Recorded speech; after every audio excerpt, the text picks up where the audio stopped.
Hi, everyone. Welcome to our first event, the first Woman Digital event, the first webinar.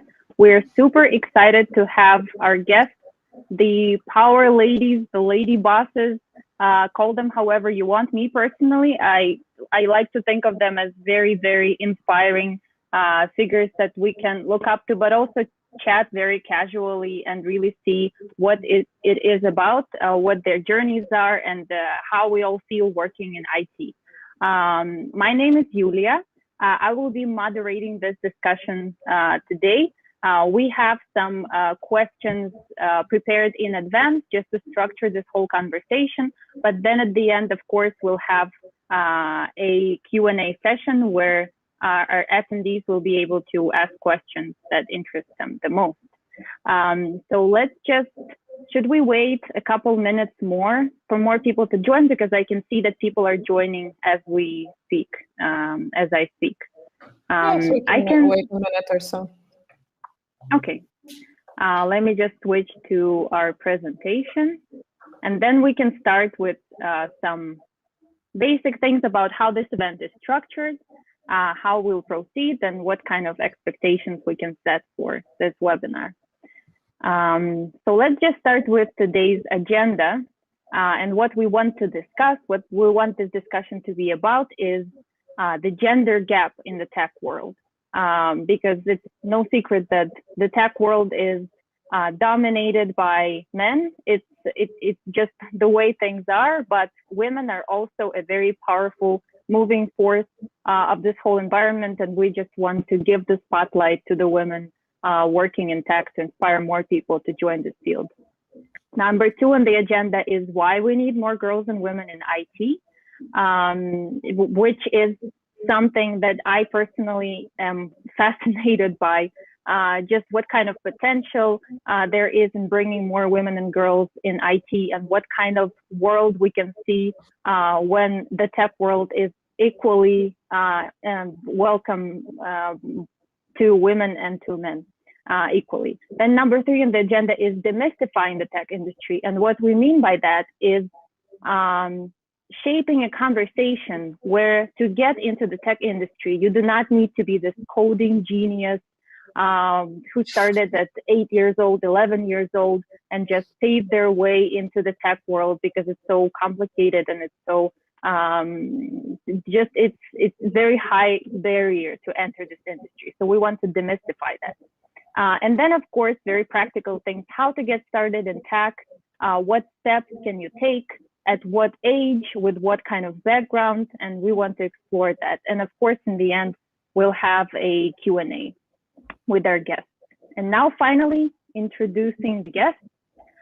We have with us Aleksandra and Natalie from Dare IT, the initiative that inspired Woman Digital, like when we were working really and figuring out the questions that we want to raise and highlight and the kind of angle that we want to take with this initiative. Really, Dare IT inspired us a lot because it really resonates with me personally and with our entire team, the kind of objectives that Dare IT sets and the kind of community that they create online. And that's something really inspiring. So we can just say hi to the speakers. The wonderful lady. Thank you so much, Aleksandra and Natalie, for doing this with us at our first event. And now a little bit about Woman Digital, so the kind of initiative that we're doing. As you might know, Woman Digital is a kind of a play on words with the Man Digital, which is a B2B tech marketing agency in Krakow, Poland. And I work for Man Digital as content marketer. We also have other women on the team. And this is an initiative we built together, the women of Man Digital, to create this kind of conversation, to create this community that would inspire more women to work in B2B tech. And how we're going to do this? By bringing the spotlight, giving the spotlight to female leaders from the tech industry. And so this is a bit about what this Woman Digital initiative is all about. And now on to their IT. So maybe Natalie or Aleksandra, you want to talk about your baby initiative, because this is something you're surely proud of, and just something that motivates you in your professional daily life. Sure. Hi, everyone. It's really a pleasure to be here today. We're very excited and very honored to be the first guests of this series, as far as I understand, and to be an inspiration. That's a big compliment, and sets the expectations very high. But we're working hard. Maybe I can say a couple of words. Ola, you can add or take over. So Dare IT, in the essence, what we are a community. We're an initiative that encourages and supports women to build their career in the tech industry. So we are currently focusing mostly on women who are looking to enter the industry, who are looking for their first job. Our, let's say, flagship offering is a mentorship program for women, women to women, actually, where our mentors are supporting our mentees to find that first job in the industry. We are currently running the 3rd edition of the program with 120 mentors and 127 mentees. So we have about 250 participants of the program right now. But that's not all we do. So Ola, maybe you want to say a few more words. Yeah, so as Natalie mentioned, our, let's say, flagship product is the mentorship program, but also we work very hard not to be, let's say, just a one-time thing or a year gala, but we work really hard to support this idea of including women in the tech industry every single day. This is why we organize a lot of educational initiatives, such as webinars, workshops, some of the trainings. We run a very active community of over 3,500 women joined together that are interested in many different paths in IT. We run a newsletter, etc. So there are many things that we're trying to do on a daily basis. And so of course, you can see it. Yeah. Just a final note. Yeah, sorry, Julia. What's very important is, of course, we are working closely also with tech companies, because we definitely don't have enough women in the industry. But at the same time, every tech company employee, recruiter, or leader knows the pain of recruitment in this industry. So we're working together with these kind of businesses to help them basically connect with these women who are looking for the first job, and we help the companies fill their vacancies. I feel like just what you said is so big and so important that it's no understatement of any kind that you were absolutely the inspiration behind this session. And also we hope to see and talk to more inspiring women working in tech. But this is something that gets me personally very excited. So I think we can move to the questions, which we prepared some questions in advance, just to, as I said, give this conversation a structure. But of course, in the end, we'll have a Q&A session where we hope to see our lovely audience participating and asking about the things that resonate with them and interest them the most. So our first question is, in your own words, what do you do and who do you want to be when you grow up? And we have our spotlight speaker, Aleksandra. This is the wording about this question I wasn't very sure of, but it's exactly the kind of thing that you would ask a mentor figure, a tech leader figure, because it seems like you've done so much. But again, there's always these personal goals and these personal limits for growth. So I'm really interested to hear what you do and also who do you want to be when you grow up? I started laughing because literally every single time I see this question, like, who do you want to be when you grow up? It always makes me laugh for some reason. But to be honest, I had a really hard time coming up with an answer, I would say, at the beginning. But taking a step back to tell you a bit of what we're, or starting from me, what I'm doing on a daily basis, apart from their IT, is that I am a product design lead. So my background's strictly in design in terms of my professional career. I've been mostly working for the past year as a product design lead and manager. So I'm managing interdisciplinary teams of product designers, researchers, UX writers to help grow products. I've been working both with corporate clients and also with startups, which is super cool because you get to live, for example, in different countries. Over the last 3 years, I got the chance to live a bit in Oslo and then in Berlin. So I was super excited about that, and I highly recommend it. So this is something that I definitely feel very passionate about. And another thing that I'm doing is that I'm pursuing a PhD in ICT and technology and psychology, sorry. And the topic I'm interested in is techno-stress. So what I love about these studies is that it actually helps me merge, let's say, the both worlds, being a practitioner as a designer, and then this, let's say, world of academia to bring it, to bring the biggest value in creating more, let's say, humane technology and user-friendly technology. And on top of that, of course, their IT, which is our, let's say, our little sweetheart, I would call it. And in terms of who do I want to be when I grow up, it was a difficult question for me, but one of the, since we're talking a lot about mentors and we're big on showing role models within the IT community, I started to think, okay, who's my role model? So a person that I would love for you to meet is Anne-Sophie Klaus, which is a spectacular entrepreneur, Berlin-based. She's the founder of Female Company. This is a company that, this is an e-commerce that that offers women as hygiene product, and at the same time it operates as a social business. So some of the profits go to fighting female poverty, period poverty. But why is this amazing? It's also, I highly recommend for you to follow them on Instagram and their marketing campaigns, because they're very big on breaking taboos. So for example, when they wanted to promote the menstrual cup, you can't really showcase it on YouTube. So they partner up with YouPorn, and they made this whole big campaign saying one woman, one cup, which went super viral. So it's just one of the ways they're trying to break in taboos and show very originally how women could take up more space in different areas. So I really love that.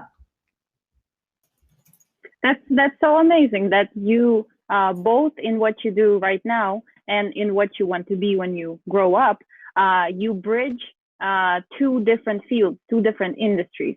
So you look at the academic field, and then you look at this tech field, and also your aspiration being helping a social cause, which just gives this whole new level of fulfillment in your job and bridging that to the tech world. So I'm really impressed with your answer, and it's something that resonates with me, because you don't need to settle on the tech industry necessarily full-time 100%. You can still bridge it to different fields, and that's something that really, really speaks to me.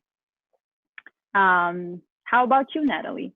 How would you answer this question? What do you do, and who do you want to be when you grow up? As Ola, I actually spend quite a bit of time how to answer this question. I like it very much. I would start by introducing myself. I like to say that I'm a non-technical techie. For 3 years, I was the CEO of El Passion. It's a software house when I was running about 70 people based here in Poland. And I took over the company 3.5 years ago, turned it around and grew it from when I joined, actually. And here a note that you don't need to be a developer to run a tech company. So that's a few words about this in a second. Prior to El Passion, I was working in management teams of 2 early stage startups in Berlin, where I worked or helped the founders build up operations and also the product itself. By education, I'm a management major, so this is where the non-technical part comes in. And I started my career in the more tech, let's say, non-tech part of the economy, or let's say more traditional tech parts of the economy, industrial companies. And I realized that that really wasn't my field. I needed something less hierarchical, a little bit more dynamic, which is actually what brought me to the tech world. and which opened this whole universe to me. What do I do now? So together with Ola, as you know, I founded Dare IT, and actually I am now running this or co-running this full time. So I stepped down as the CEO of Passion at the end of last year, and I'm putting my full focus on Dare IT right now, and which is very exciting, of course, and lots of stuff coming up. And so that's what I'm doing right now on a daily basis. In terms of who do I want to be, I also thought of two role models, two women I look up to a lot. One is a little bit older, actually. Unfortunately, she's not alive anymore, but she's very inspirational to me. Her name is Eleanor Roosevelt. So she was the wife of President Roosevelt. And she was very instrumental to the women's rights movement, and a very strong woman who didn't really care. She was very driven by her ideals of equal rights, and who didn't really care what people thought about her, around her. So that's very inspirational for me. And the other person, more contemporary, is Natalie. So she was the co-founder, is the co-founder of Endomondo, the running app, which actually unfortunately closed down at the end of last year. But it was acquired for multiple $1 million years ago by Under Armour, I think. And she is also the founder of Too Good To Go. So I'm not sure if you've heard about this company, but it's a very cool social business, which is why she's actually inspirational for me, which helps prevent food waste. So these are definitely, if I could be like them when I grow up, I would be very, very proud of myself. That's amazing. I love that your answers are very specific, and you have this very specific vision, which of course you don't need to follow in the exact same footsteps, but it's so nice to look up to women like that, and it's so nice to be able to really contribute in a meaningful way to your community and create this impact. That is absolutely admirable. And of course, the next thing, now that we understand a little bit about your background and the kind of work that you do on a daily basis, could you please share the story behind Dare IT? Because now it's a movement, it's a community, it's a thing that really makes a difference for a lot of women who join the mentorship program. And I follow Dare IT on LinkedIn, for example, and every time I see this little pieces of feedback that you share from the women who participate in the program and these little success stories, it immediately gives the human face, right? In every single very, very specific little cases in terms of the whole community, but of course, it's a huge impact you make for every single woman who participates in the program.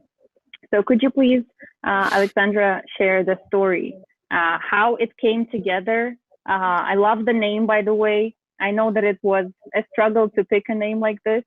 And it just really gives this whole initiative that kind of sets the tone, which I really love. So please share the story behind it. Okay, thank you for your kind words. We actually had a lot of struggles coming up with the name, but I think it's pretty normal. It's usually the problem. And why I started smiling when you've asked, like, what's the story behind your IT, is that it actually has a pretty grim beginning, but it all turned out fine. So basically, the situation was that everything started when I went to my doctor's, and I had a let's say suspicion that I might have bone cancer. And of course, spoiler, everything is fine, like nothing, like I'm here, nothing bad happened, but I did have to go through a full-blown 2 or 3 weeks, like oncological, I don't know how to phrase it, assessment, like to check if everything is fine. And I have to admit that in these kinds of circumstances, you will ask yourself certain questions and you will be very reflective. And I had this whole personal drama as if like, oh, I'm 27. What did I do with my life? I've literally just, draw a couple of startups, which is not a bad thing. It's just that for some reason for me, that was, kind of sad. And I was like, oh, I would love to do something that could, be there or do something good in the world while I'm still here. And given the fact that I was already mentoring some of the beginning designers, I felt like, oh, maybe this could be an idea to scale. And one day over lunch at Miss Kimchi, we're talking with Natalie, and I'm not sure who started the conversation, but basically Natalie also shared this notion that, oh, it's so frustrating. I'm usually the only woman CEO in meetings. Actually, I'm usually the only woman in meetings. Like, I would love to do something for the community to maybe bring more diversity. And this is when I kind of share like, oh, I had this idea about, maybe scaling up the mentorship initiative. Maybe we could invite some of the women from our company or friends we know to cooperate. And this is basically how it started. So a very grassroots, quickly done. I think we made the websites in 3 days or something. And then it was all, let's say, basically recommended for friends, not big promotions or anything. We just use social media. And I remember that when we started the application, we had 11 mentors, and I was like, oh, let us please have at least 30 applications, because that would mean that it's not an absolute failure, and we will have some applications to look through, let's say, to choose someone. And at the end, we gathered, I think, almost 800 applications. Oh, and that just blew us away. And then we were like, okay, so we didn't imagine the problem. It actually is there, and we saw that there's a lot of need. So this is why we actually started the community Facebook groups and started doing a lot of things around it, because we knew that we wouldn't be able to support so many people with mentors right from the start. But in the second year, we managed to have 40 mentors, and now we managed to have them 120. So I'm super excited that we get to grow this fast. That is so amazing. That is such a personal story, and of course it's very moving when you hear it. But also the outcome is absolutely, it blossomed into something absolutely amazing. That's just, but yeah, it's a very personal and moving story. So thank you for sharing it. No, to be honest, I actually find it hilarious, because I feel like this is one of the stories that you would have made up if you wanted to sound, make more drama, but this was actually the case. So for some reason, it always makes me laugh. Yeah, but I'm happy that so many good things came out of it. Yeah, that would seem like a dramatic, brand story if it weren't so true, and if it weren't so personal and absolutely true to life. So thank you so much, Aleksandra. We move to our next question, which is, why do we need more women and girls in the tech industry? This is the kind of question that I personally am very curious to explore it more in depth, and I'm really excited to hear what Natalie has to say about it. So I'm going to give the stereotypical or the proverbial 3 reasons for why I think, or why we think, that there should be more women and more girls in the industry. Frankly, one of the first reason, and is one of the things that really drives us, is the fact that we think that that the products that we're building, the digital products, should be more inclusive. So they should be built keeping all the types of users in mind that are going to use it. And one of the problems right now is that the teams that are building these products are unfortunately not very diverse at all. And of course, this is with relation to gender, but it's also with relation to race, religion, sexual orientation, economic status, different kinds of factors, which actually results in these products being quite excluding. And I'm not saying that this is done on purpose, because I think that most people who are building these products, they wouldn't want to exclude certain users or certain user groups on purpose, but we are all growing up with a bias. So if we haven't experienced certain kind of situations, that might not even cross our mind. So one of the examples I like to give is Siri, so the personal assistant on the iPhone, which in the first versions of in its first versions, when you asked it it could tell jokes, right? You could also ask it for help. I think I'm having a heart attack, and it would give you some kind of instructions. But if you told it that I think I just got raped or I got raped, you wouldn't get any help, which is something quite. Heart attacks, by the way, are much more prevalent in men. Rape is much more prevalent in women. So this is just, it's just one of the examples that it is probable that if there's a more diverse team working on certain products, such kind of, let's say, situations don't arise. So that's reason number one, and one of the biggest ones. Reason number two, it's quite straightforward. Diverse teams just simply deliver and perform better. So better, of course, more inclusive products, but in general, they are shown to be more creative, more on point, more productive. So I think it's actually in the interest of every company that wants better results to make the teams more diverse. And last but not least, or something that we're also very feel very strongly about is economic development. It's proven that one of the most effective ways of lifting societies, or actually of making societies progress, is by lifting women in those societies, also giving them financial independence. So actually in the tech industry, you usually have well-paying jobs. So we think that by giving women access also to these well-paying jobs, and also jobs which allow for personal development, which allow to be, let's say, satisfied with oneself, it actually helps the whole society. Absolutely. Yes, that's something also, this the product bias and the bias in development of different products is something that strikes you when you least expect it, right? Because we don't think of the tech products as necessarily, unless they're specifically labeled for men or for women, we don't think about them as these one-sided things. But then, of course, the example you shared with Siri is absolutely heartbreaking, and it would really help if there were both men and women in that room, in the room where it happened, right? And it also ties back nicely to how one of the things also their IT uses in the positioning is this whole being the only woman in the room. Which is just a phrase that sums it up very nicely, and really, really resonates with a lot of women working in tech, I'm sure. So thank you, Natalie.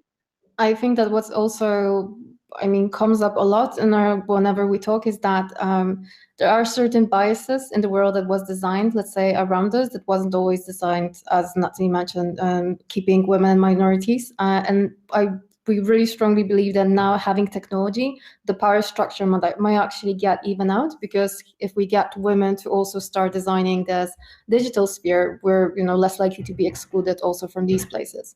So this is also why we feel very strongly about that. Yeah, true. And I absolutely share that. Okay, thank you for all of your contributions to the question. And now we move to a tricky part. This kind of question that, of course, sounds provocative, because it means that there's this right profile, and we specifically want to demystify this thinking of the right profile for working in tech. So let's get to the meat of it. So who is right for working in tech? Aleksandra, what do you think? How would you answer this provocative question? Provocative question.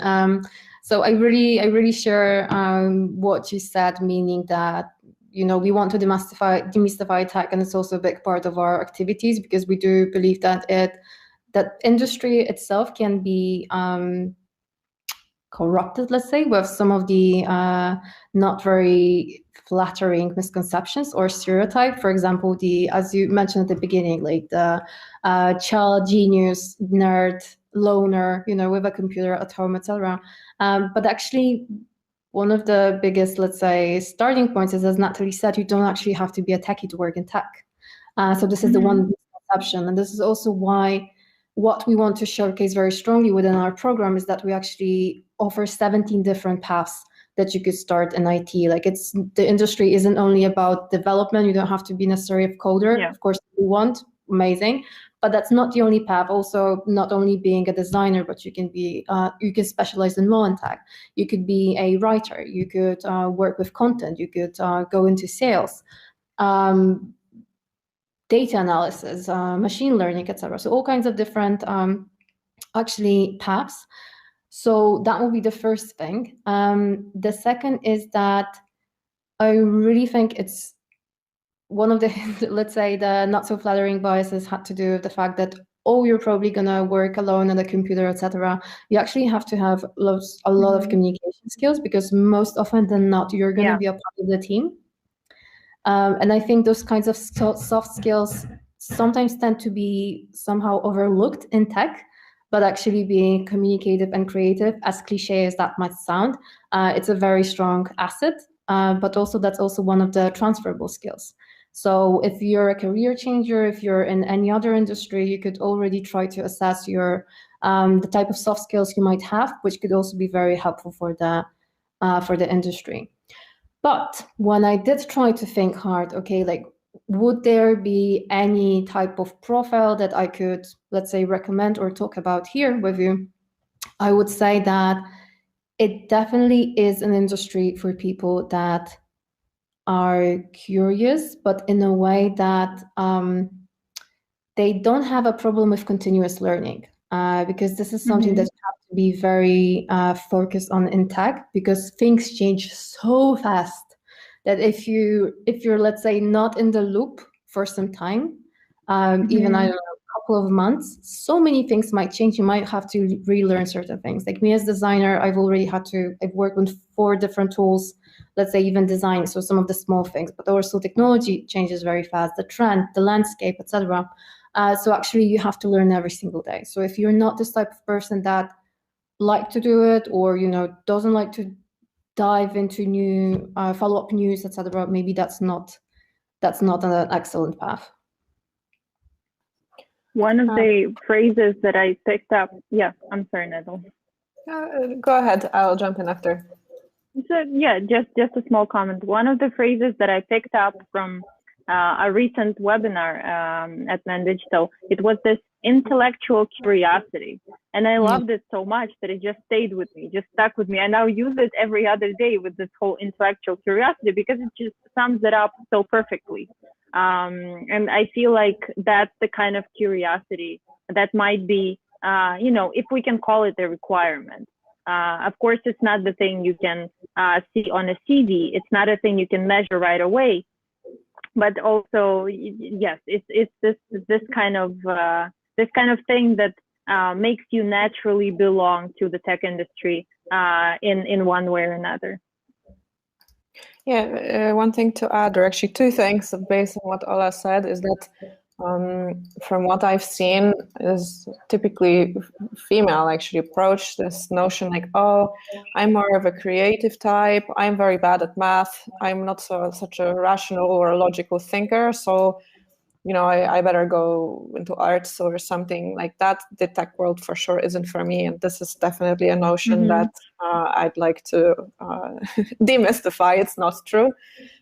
There's a lot of jobs in the industry which require creative thinking. I would actually even say all of them, because in tech you're often working on problems and things that are new, right? So you have to be a problem solver and a creative thinker. That's the first thing. And the second thing, what might also be interesting, again, especially for women, is that you don't have to have studied computer science to work in IT. There's a lot of, let's say, more typically female kinds of, for instance, university degrees, let's say psychology, which is a very good basis for quite a few jobs in the industry. I mean, UX design is one of them, or UX research, actually. For instance, quite a few anthropologists end up doing UX research. So it, again, doesn't mean that you have to have a technical degree or a mathematical affiliation to work in the industry. I feel like possibly with the exception of the actual developers, the rest of the tech world, which is a very diverse and a very massive part of the tech world, it's actually, it's as if the more diversity you have in terms of degrees within the team and in terms of backgrounds, the better off the company is, because it just brings all of these just very different types of basis for the kind of skills that you gain working in tech. So I feel like the further away your background is from tech, as long as you're willing to learn and you have this intellectual curiosity, it's actually it's actually better for the kind of results and the kind of also creative outcomes in this problem solving that is going to be happening in the professional life. So I agree, and I would add that also for developer jobs, this is very beneficial. At Passion, we have a front-end developer. She was a doctor before, or we have recruiters, or like very different kinds of background. And I think it just comes back to what Ola said, is the fact of this intellectual curiosity, because somebody who is changing careers or makes that step, it means that they are interested in doing something new, trying something new, and trying themselves out, which is something that is really, really necessary. And I think just one other point that is always good to mention is that it's really a job like any other. And this is a lot what we get from our mentees in the program. They say like, oh, you can actually learn, and like it's not that hard or it's not that scary. Because for some reason, I don't know, sometimes maybe tech-related jobs seem to be somehow elevated, and it's like, oh, it's so complicated, or you have to be XYZ to pursue it. Well, basically, it's a job like any other, so we could definitely learn. Yeah, I totally agree with everything that's been said. And I just love that it's a very diverse kind of background that we described for working in tech. And I hope nobody in the audience is left with the feeling that there has to be this single type. I think we all have these kind of examples and stories which just prove this wrong. Okay, and now to the very practical part of this discussion. I'm sure a lot of people in the audience are interested to know what like specific steps, let's say, what kind of journey, what kind of like what do you type in your Google search field, and what kind of what can you do to get started in IT? Natalie, could you please share your thoughts on this? I would say that actually you would start, you'd begin with any kind of steps, like if you were changing your career to any other kind of field. So the points that I'm going to bring up are fairly universal, I think. Actually, the first step is basically just assessing or thinking about yourself. So I would recommend to think about what interests you, what do you think you're good at, what are your skills, especially transferable skills, so that you have from your current job. Are you running a team? Are you doing projects with others? Are you writing content? All these kind of different things that are skills that can be transferred to another industry. And then as a second step, I would start actually browsing what kind of jobs are out there, what kind of specializations. So this can be both as a Google search in terms of, let's say, more like articles or blog posts or videos or whatever, but it can also be very concrete job offers, so that it starts to give you an idea of, well, what are the kind of jobs out there and what are the requirements for those jobs. And based on this kind of see what kind of skills and interests you have, and start to match a little bit. You'll probably find a few roles that sound kind of interesting for you, that catch your attention and make you feel like, oh, this could be something for me, or this speaks to me. And then basically it's about exploring. So try it out. I mean, okay, simplest example, I guess, in this case is coding. Do a free coding course. I don't know, you want to be or you want to be a designer, maybe you want to join actually a conference. There's, for instance, Elementarz UX in Poland, which is targeted at starters. So it may give you a first indication of closer interaction with the field. Try to do some sketching, try to do something yourself, and basically get into this loop of kind of trying something, validating, do I like it? Maybe not. Maybe I don't like the UX design part so much. I'm rather more visual, so maybe I will focus more on that. And I would also, for this whole process, highly recommend joining a group. Of course, I'm a little bit biased with their IT here, but in general, I look for someone that will hold you accountable.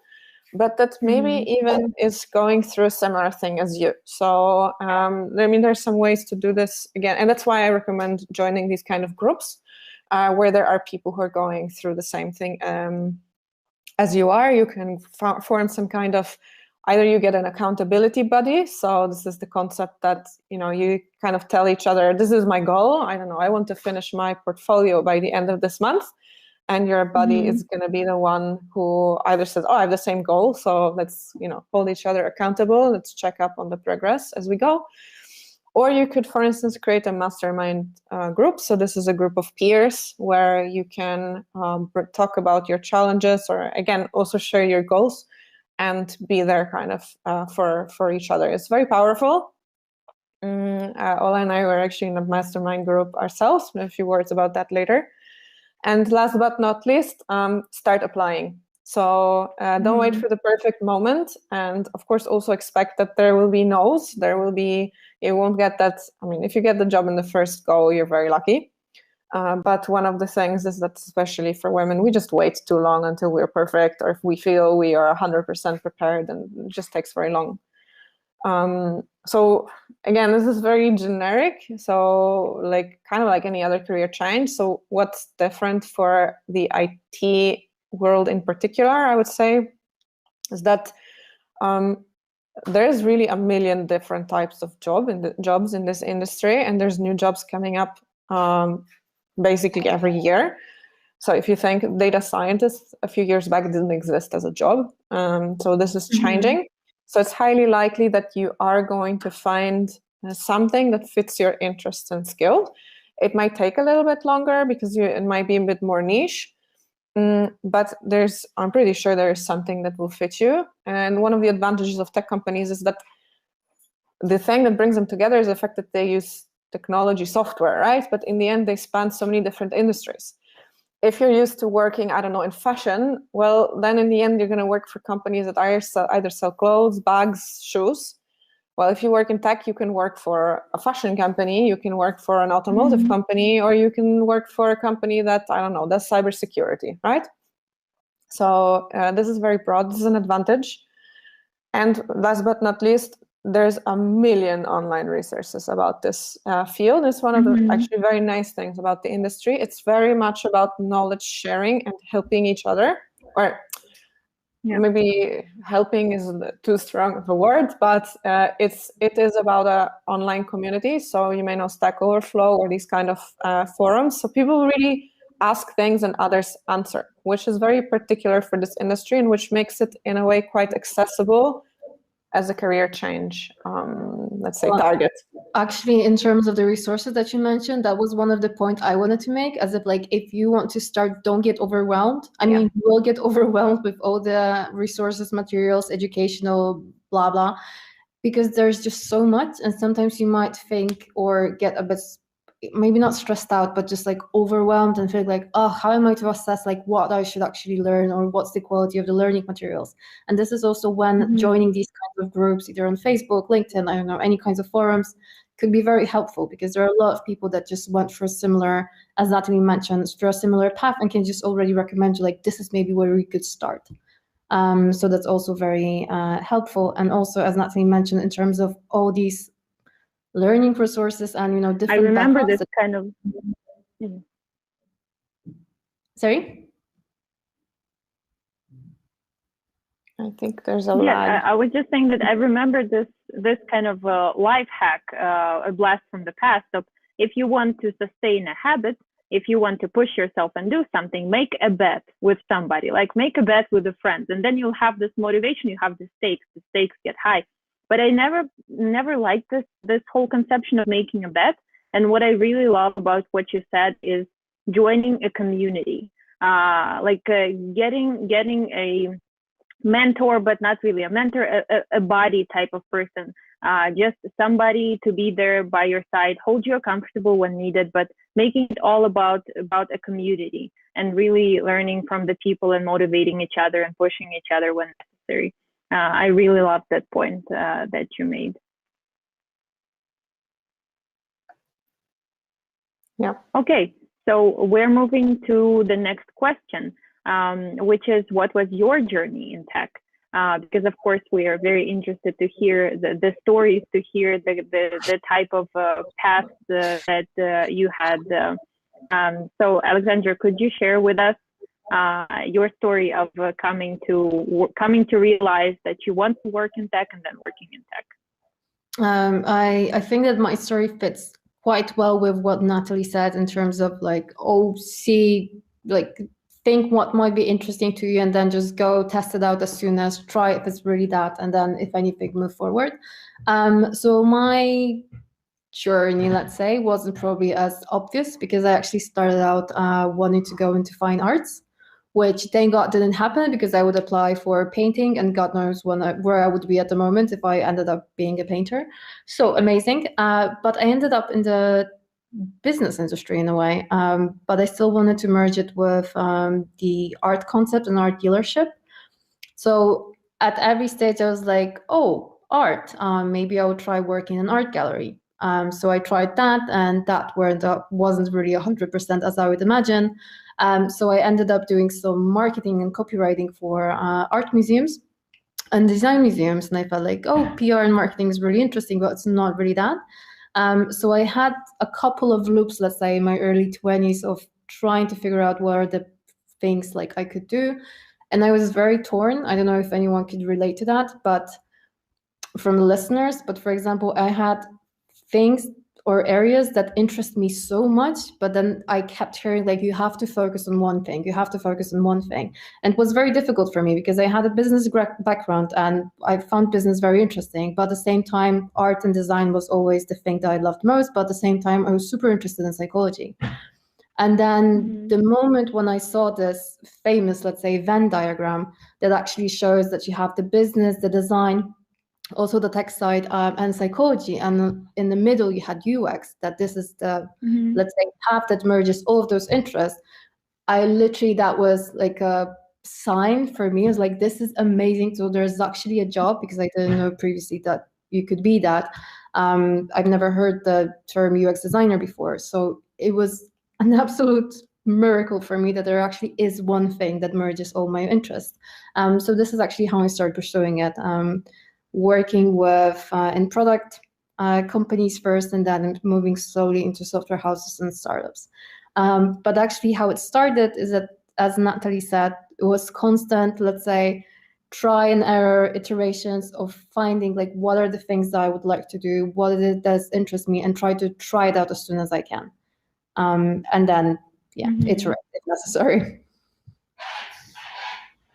That's so cool that you had this aha moment where things came together and the stars aligned in their own way, and you were able to see something so clearly, a very clear application for all of your talents and skills and needs and wants. And that's so cool that there was this aha moment. But also one way to look at it is sometimes you just have to try different things. And as you said, like mistakes happen, and then things sometimes don't work out, but it's also a journey, and it's also while you're on that journey, you understand a lot of things about yourself. So thank you, Aleksandra, for sharing your story. And now that this is the type of question that I came up with when, of course, learning more about Dare IT and the mentorship program that you offer, and all of the amazing mentors that you have on board, and all of the companies that you partner with. So the kind of question that comes to mind is, who is your greatest mentor? Natalie, what about you? It's a very good question. This is one of the questions that was breaking my head how to answer, because I have to admit, I don't have a formal mentor. So, and I've never had a formal mentor. I've had several people around me who may, let's say, served as informal mentors, or I would call them like supporters or encouragers, let's say. And these are people that either kind of trusted me and allowed me to build up confidence, or actually served, let's say, as more like motivators for me to support me to try out new things. Or, you know, when I decided, okay, I might want to try something new, but I'm scared, or I don't know, and they kind of gave me this confidence or push and belief that I should do it. Just to give you an example what I actually mean. So at one of the Berlin's startups that I worked, very early stage company, the two bosses they gave me a lot of trust and a lot of responsibility from day one, although I felt that actually, especially in the field in which I joined, I had basically no experience.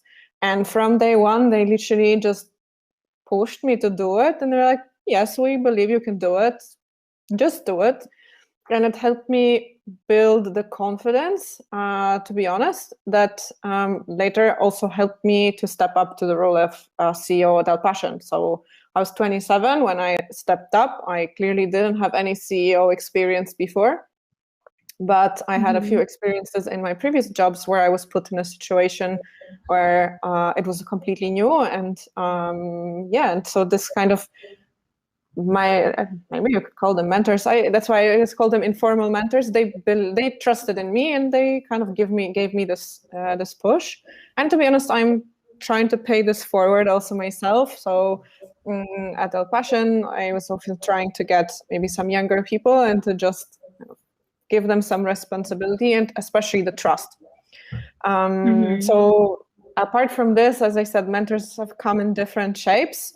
Actually, Ola has been a mentor to me. I've had a client at El Passion who was a mentor in kind of the sense, my partner, and my peers also. So what I was mentioning before, this idea of a mastermind. So Ola and I are part of this group with two other amazing female entrepreneurs, and we sit together, we exchange knowledge, and we support each other in, let's say, tough business situations or decisions. And it's really awesome, actually. I think that's very important, what Natalie says, and I very strongly share this view. Also, not having a formal mentor in my life. I think that the closest to a mentor I could call would be Michał Jaskowski, who basically ended up being one of my best friends. And at the end, this is something also I share from what Natalie said, is basically most of the people that I would call mentors in my life are actually some of my closest either friends or my partner, and also my business partner being Natalie. So I think what I'm trying to say is that you don't always have to look for the person being, on a pedestal, very unattainable, far away. But actually you can learn so much from the group that you have or for the people that you surround yourself with. So never take it for granted or underestimate it, and be always for the lookout, let's say, of what can you learn from others. Because as Natalie mentioned, as part of a mastermind group, for example, you could be specialized in a certain area, and then you might want to gain knowledge in the other that, for example, your friend might specialize in, someone you know. So you can have this kind of exchange of knowledge and support towards a certain goal. So it's very helpful. I would add, just to close off, I think that you don't also need to, necessarily officially say like, oh, I want you to be my mentor. Of course, there are such programs such as Dare IT or many others actually for different fields which match you with a mentor, which is of course one of the ways to go about it. But when you are, let's say, in real life, you're in a workplace and there's somebody that often it's your boss or somebody who is maybe one step ahead of you, and you can tell that they're trying to, they're open to helping you, to supporting you. Take that support, basically. And you don't need to openly call it a mentor, but you can kind of also from your end, you can cultivate this relationship in that direction. And also, if these kinds of people want to give you more responsibility and see something within you that you don't necessarily see, just as Natalie said, step up. Because it's not always a given, because it's one thing that someone might want to give you that, but it's a whole other story if you will accept it or, step up. Yeah, I feel like that what really speaks to me is this whole, so we can think of a mentor as a figure who like transfers the knowledge, right? So this is a very academic way to look at it. But then we see the stories of people who took the responsibility and the people who shared this responsibility and allow people to grow and learn while being in the context, while developing these skills on the ground. And I feel like that's also a brilliant form of mentorship. And it's really cool to hear about the mentors that you've had. We have a little bit of time for the Q&A, and we have some questions here. And I really love this last question from Anka, because it's very specific, and because it touches upon an important subject of the age diversity in the tech industry. So the question is, you've been talking a lot about the lack of diversity in the industry. How is it in terms of age? I'm asking because I'm 45 and really want to jump into UX, and my concern is my age. Or how my age can affect perception of me as potential employee. So what do you think, Aleksandra and Natalie? Okay, so being absolutely honest, ageism in a way might be, I mean, it's, okay, let me take a step back. This type of problem might not be only exclusive for tech industry, but whenever you want to change careers, let's say, and you're a bit older, or let's say not in your 20s, sometimes that might be seen as an obstacle. But what I would actually do in your circumstance is to try to show it as a benefit. And basically you have, if you're 45, it means that you've actually worked in different jobs, had so much experience, and have so much transferable skills that could be valuable within the industry, that this is what I would actually put my focus on. So trying to showcase, like, why are you, let's say,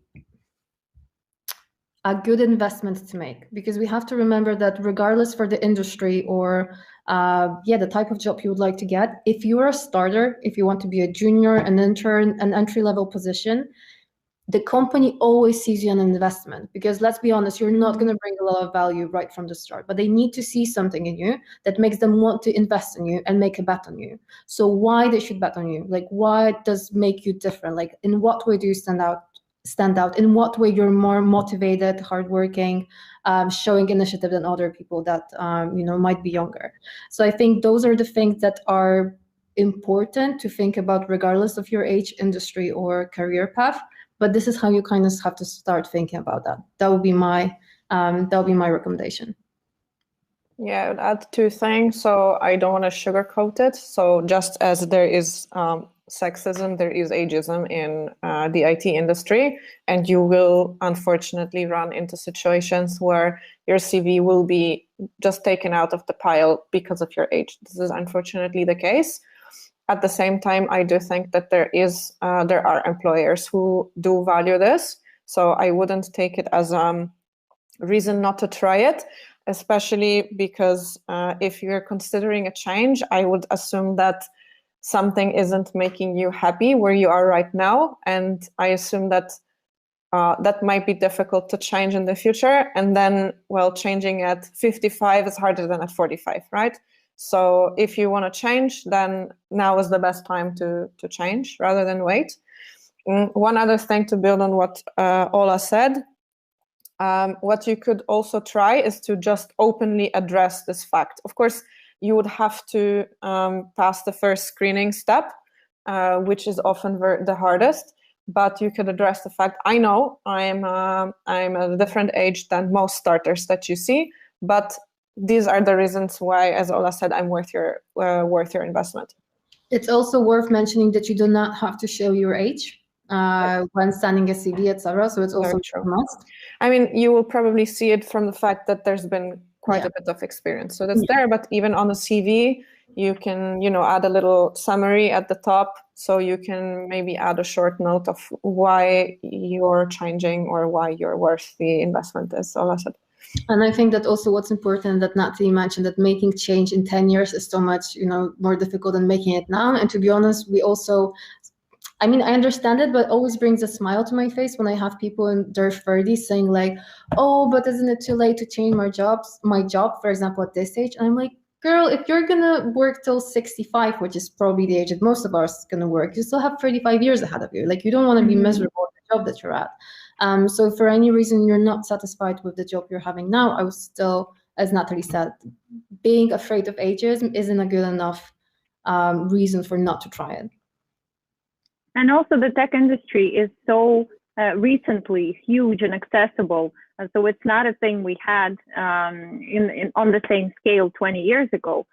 So it seems like now is the time for everybody to step in and just make this diversity really what it's supposed to be. So we're talking ethnical backgrounds, we're talking like all kinds of stuff, but ageism is not something we address often, and it's not something that we talk about often. So I think that it's really good that we had this question, and I'm really happy we discussed it.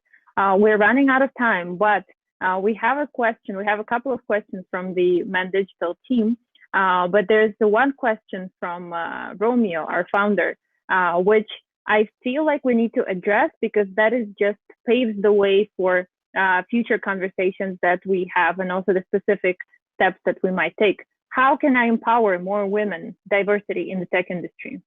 I feel like that's a wonderful question, especially seeing how it comes from a tech leader.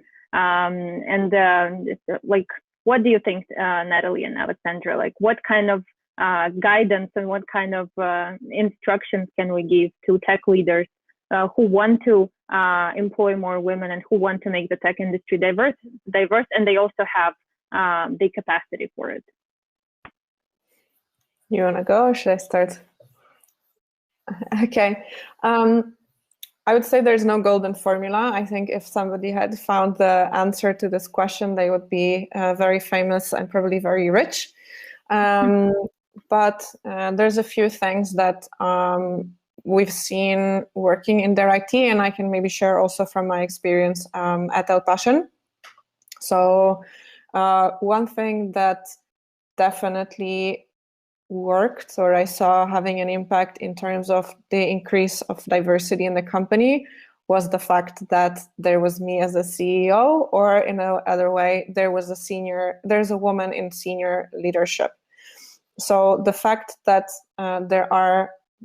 there's a clear expression that it is possible, that there is space for women and they are visible, this attracts other women. But it's not necessarily only restricted to leadership. It could be across other positions as well. So the more women we hired, actually, the more proportionally women came into the company as well. So one of the things that you can do, for instance, is on recruitment processes, make sure that there is a diverse recruitment team. And I'm not talking the recruiter, because usually they are women, so let's be honest here, but you could make it that there's two developers, there's one woman and one man, and they're running the recruitment process together. So that shows as a way, okay, it subconsciously tells the applicants that there's someone like them there, so there will be a place for them there. One other thing that I've seen work very well at El Passion is that the women who were in the company were very proud and happy that the company was engaged with initiatives such as their IT. It made them feel that it wasn't just a buzzword, but that the company was, putting the money where their mouth is, or whatever, however you say this. So they were proud of this, and this also again attracted then other new candidates, because they said, "Oh, I heard about you because of their IT. I think it's really great that you're supporting." So again, it's this image of making the women that work with you already more visible, so that those that are coming in see that there's someone like them. And the other is to be active about diversity. So this is just an example of supporting external initiatives. But for instance, one thing that's always an issue with, let's say, gender disparity is promotions and salary, for instance. So one of the ways that you could, for instance, introduce a salary formula, or some open, maybe not fully open, but some way of, as fairly as possible, distribute salaries. It's not based on negotiation, and some kind of clear criteria of how you get promotions. So that is also another way. And then kind of share this, which is something very important for women that want to join you, but also within the company, because this makes it a little bit more fail-proof for the women to progress and also get into leadership positions. I agree with Natalie, and I also strongly, this is something that we try to showcase in their IT at every single, let's say, step of the way, is that representation matters. So actually this big part of building on role modeling and showcasing, as Natalie mentioned, women in the company in general. In terms of the recruitment tip that I could give or suggest would be, well, first of all, as Natalie mentioned, having diverse recruitment team, but also try to be more mindful in terms of the type of materials you're sharing when you're trying to recruit. So for example, don't have a picture just of a man, let's say, being a developer, looking for a developer. Try to be very mindful about using feminatives. So the male and female, so the female versions, let's say, of certain words. There are a lot of studies, research showing that if you are not using the feminatives when, for example, trying to recruit for developers, you actually have less women applying for a job, because even if we're not conscious, like subconsciously, we do have this, let's say, bias within us that might not want us to apply. So be mindful of that, and also the kind of, let's say, vibe you're giving out there in terms of your culture, because be open to the fact that, you know, there might be moms among the pool, or women who's, you know, a bit later in the age. And sometimes some of the, let's say, job offers that are promoted are very, I don't know how to phrase that, Natalie. I don't want to say bro culture, but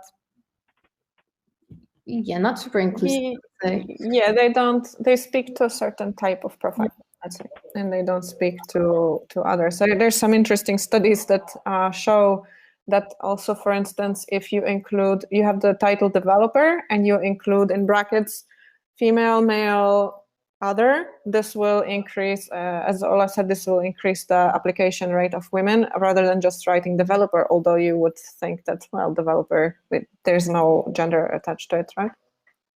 So that's so cool. That's so cool that these are the practical things, very specific things that can be implemented right away, basically. I'm very happy to hear these very specific answers. But also we've run out of time, unfortunately. I feel like the questions that our fellow ladies on the team at WO.MAN.DIGITAL address, we can address them after this session. But I want to thank our brilliant guests, Natalie and Aleksandra. I feel like this was a great start to the initiative that will hopefully last throughout 2021. I personally feel a lot of empowerment and a lot of this energy, and this is such a cool community to keep inviting people and keep just being basically uplifted by the spirit of female entrepreneurship. And I think this is super great that we can have a heart-to-heart like this once a month. So thank you so much, Aleksandra and Natalie, and thank you so much for all of the people who were with us. Thank you for all the questions, the reactions. We can see everything. We feel your love and support. So thank you so much. Thank you, everyone. It was really a pleasure. Julia, thank you for organizing and for inviting us. We hope we inspired one or two people. As we like to say, one is better than none. So, you know, we go step by step. And if you have any questions or you want to know more about their IT, feel free to add us on LinkedIn, approach us, ask us. And yeah, good luck. Thank you. Thank you so much for all of the feedback. So I hope to see you at our upcoming events, the audience, the fantastic audience, and of course, thank you so much, Natalie and Aleksandra. It was absolutely inspiring, amazing, and I personally feel very motivated and uplifted. I feel like this kind of talks, they help a lot in finding this motivation to pursue the dreams and the kind of and implement the skills that we have, and also find your own journey based on the journeys that other women had. Okay, so I'm talking too much. Okay, thank you, everybody. Thank you, Julia. Bye. Bye-bye. Nice. Bye-bye. Bye-bye.